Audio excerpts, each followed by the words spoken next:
Alright guys, TacticalRab back again today. I hope you're all doing well and enjoying your day so far, and it's great to have the CDL back on the menu, but we didn't get too much time to enjoy it today. 3-0s quickly all across the park. Lots to dive into though, into some very interesting individual moments certainly on display. And tweeting your thoughts in the comment section below. Like if you guys enjoyed the video, subscribe if you are new as always, I greatly appreciate it. I really upset the channel. Thank you very much indeed for doing that. First of all, thought this was entertaining from Murdoch and the Los Angeles Thieves. Rare pick of Slasher giggling. We got Slasher right here, we got Kenny, we got Drazah, we got John, the four guys who are currently on their team right, and usually every single time they put out a piece of content, the team has changed before the content goes live. This looks like they're going to do like a Los Angeles Thieves pre-show or something of that effect. They also did a video earlier today about ranking their competition for this stage, so pretty entertaining stuff all things considered, and kind of strange to see their actual roster in a video before they made some sort of change, as tends to happen plenty of times so far this season. These were the two games on the day. Of course, FaZe, they're well, they're not really fighting for too much, but they're fighting to preserve their phenomenal game battles records, 30-4 now, 31-4. OpTic still have a lot to play for. Obviously, they're trying to get to winners bracket for the major, and on the Ravens and the Legion side, this is effectively your final chance to actually make some prize money. You're probably not going to go to the World Championships, right? And now it's even less likely, of course, after today's results, and maybe somewhat unfortunate in the sense that because there's not really too much to play for in these games, like, you know, what does it really mean at the end of the day, right? Legion are out of the running anyway, but it is very important for the top team, so there's still something on the line, but maybe not as much on the line as they would have been a couple of stages ago. I think a lot of people would certainly say. This kind of funny, New York did a bit of a content piece, right, because it is technically their home series this week. I think Zuma and better doing like Flank Live or something on the final Sunday. Pretty entertaining. That's on the same night the Euros finals, right? So I imagine, well, maybe Zuma will have his eyes on that, given he's obviously got Italian heritage, right? And they're in the grand finals there. I wonder how much he'll be keeping his eyes on the Call of Duty for the first couple of series at least. Let's just say that. So let's talk about the first games of the day. I mean, this was just ridiculous, right? This stat came up on screen. I was like, wow, that's well, fair enough. FaZe have 30 wins this entire season. Gorillas, Legion, London, and the Surge combined have 29 wins. That kind of shows where FaZe are at right now. They're playing one of these teams in the Royal Ravens, and to be fair to the Ravens, they didn't look absolutely terrible here. They really put up a fight early on. I mean, this is one of the things, FaZe, you don't know how hot they're going to come into this series. They're pretty confident they can smoke London anyway. You're also not really sure the maps they're playing here. Are they even playing their best maps, right? Are they just playing maps they want more repetitions on? Because at the end of the day, for them, obviously they want to win Stage 5 Major. They're pretty confident they can do that anyway, and they can certainly beat these lower tier teams playing on their weaker maps, right, at the same time. But also, their main goal is chaps. They want to have the widest map pool possible, and practicing on maps against the lower tier competition has been something they've done for quite a while now that maybe they're not so clued up on. They want to get a little bit better at. London are actually pretty good on checkmate, so FaZe square up with them over there. And it's the Simp and aBeZy show again, man. Like, we take a bit of a break from the CDL, and the two SMGs on a map where it's pretty difficult to use an SMG at times are up here, you know, combining for plus 18. So that's just what they do at the end of the day. And Shawnee doesn't have the greatest map. I mean, we'll look at the overall series stats when we get to the end of it. This was the Search and Destroy. Pretty interesting game though, because FaZe like had pretty much every first blood. As you can see, round 11 stats say one first blood in 10 rounds from London. Remarkable how they kept that one so close, but FaZe still pretty much dominate the map. I mean, 6-4 in the end. It felt like FaZe were always going to find their way over the line. It was really Afro who went on a 7 streak at a time here that really mixed things up. They got streaks and no one else was really shooting back, so fair play to Afro. He had a great map 1, he had a great map 2 here. Really showed that he is certainly a bright spark on this team, there's no doubt, in addition to Paulek, who's been very solid for their squad. Arcitys though, 15-5. I mean, that's the thing with FaZe. They're always going to have someone that's going to take over the game at some point or another, and London are just those teams that if it comes down to the wire, like when it was 4-4, like I think it was 4-4, at least like 5-4, something like that,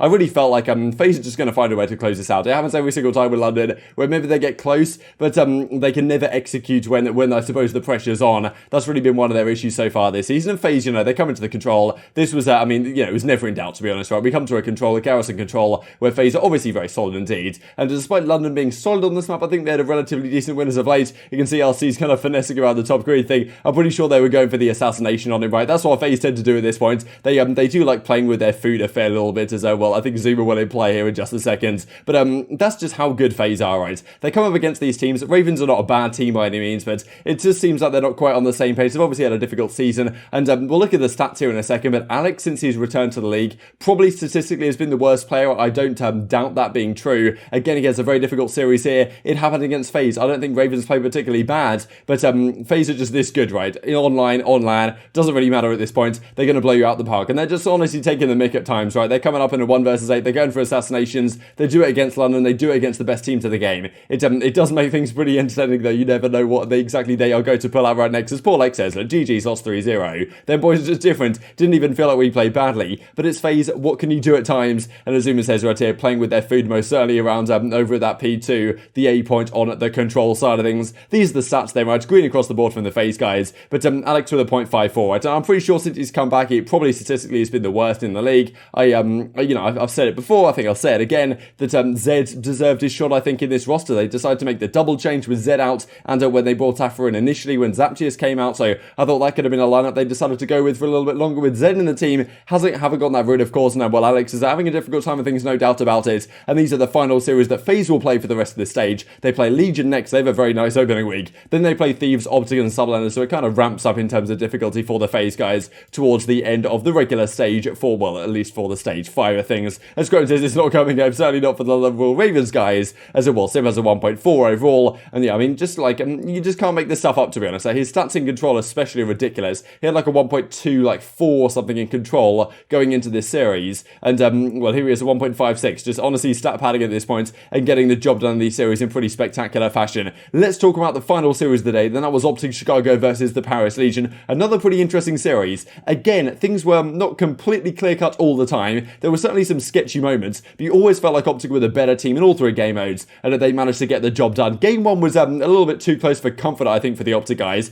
Early on, Formal was completely dominating. This is something we haven't necessarily seen from Formal in quite a while, in that, having a completely takeover series. This is one that they obviously needed to do so. They have a great record against Paris Legion, though, right? I mean, so far this season, I'm pretty sure they're 3-0 against Paris. I saw a stat after they won this game 1 that they were 6-0 in hard points so far this season up against Paris. So, for whatever reason, Paris just can't get anything done against OpTic this season. I believe last season as well, when OpTic were formerly, of course, the Chicago Huntsmen, they had a 3-0 record against Paris Legion last season. Obviously a completely different team, right? But they still had Scump, Envoy and Formal on that team. And of course, last season, Paris had a completely different roster. They completely axed everything after last season. But still, they were undefeated against Paris as an organisation last time. They are still undefeated against them this time round. And at moments like this are kind of why. Formal has a great start, 20-10. Scump also has a phenomenal map. Maybe not as many takeover moments from Scump, but did his job most certainly, and they used the streaks to pretty good effect. It did get a little bit sketchy though down to the wire, there's no doubt about that. As you can see right at the end here, they do close it out with the help of, more streaks that come into play. Dashy has a great time right towards the end of it as well. As you can see right here, the streaks certainly do come in. Dashy's very solid at this map as well, so when Formal and Scump are going off on it, it's very hard for the other team to compete. But still, a little bit sketchy at times, not the perfect rotations from OpTic. I thought maybe they were going to make some mistakes which made things a little bit more tricky, because if Paris had got all that P2 time, then all of a sudden you're looking at a very suspect game indeed for the OpTic guys. But statistically, with Scump and Formal really on absolute fire, as Kevy Skills points out right here. Game number 2, I mean, once again, right, Scump, we looked at that clip just the other day, right,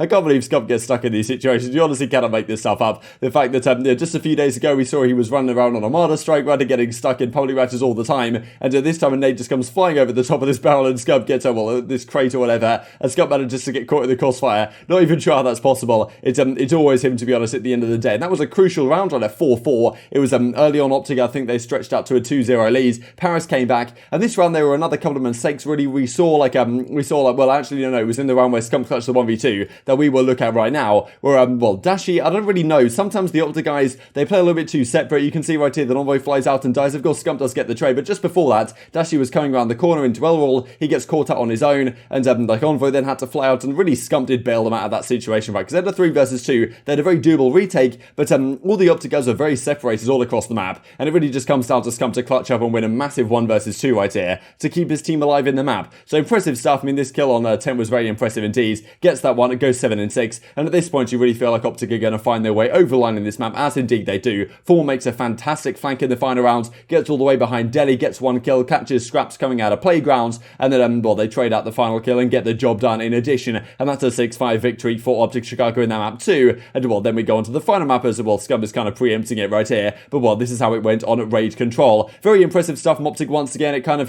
some of these rounds were relatively close, but still, great moments when it mattered. The slaying for OpTic is really the difference maker for them at times, especially on Raid Control. And Dashy has a pretty good map, but honestly, really, Formal had a phenomenal series. We'll have a look at that here in just a second statistically. And Paris Legion, pretty much their chances now of making it to the World Championship have basically gone out the window. Going to be tough for them to do anything going forwards, but OpTic, a great start to the series. Of course, look, they needed this victory. They play next on Sunday Sunday up against the New York Subliners. If they can win that one, then, well, they really are in a great spot to get, of course, to Saturday and Sunday at the Major. Starting in winners is obviously going to help you on that front of things to get in front of a crowd, which will effectively be a home crowd wherever they play at this point. Statistically, just wanted to look at this. Envoy goes dead even, 51 in 51. Dashy's just about positive, but it's Scump and Formal, which we haven't really seen these two combine for something spectacular in quite a long time. Scump at plus 10, Formal at plus 22. The damage is out of control from Formal, actually 12,500 scraps up there as well on the damage side of things, but not enough for the Paris guys. And while Scump and Co take home this series. So intrigued to get your thoughts on all this stuff in the comment section below. Hope you guys enjoyed the video. If you did enjoy it, I'd greatly appreciate a like on the video. It really helps out the YouTube algorithm to make you enjoy this content. Other people like you may enjoy this content as well, and upgrade the competitive quality community. Thank you much as always, take care,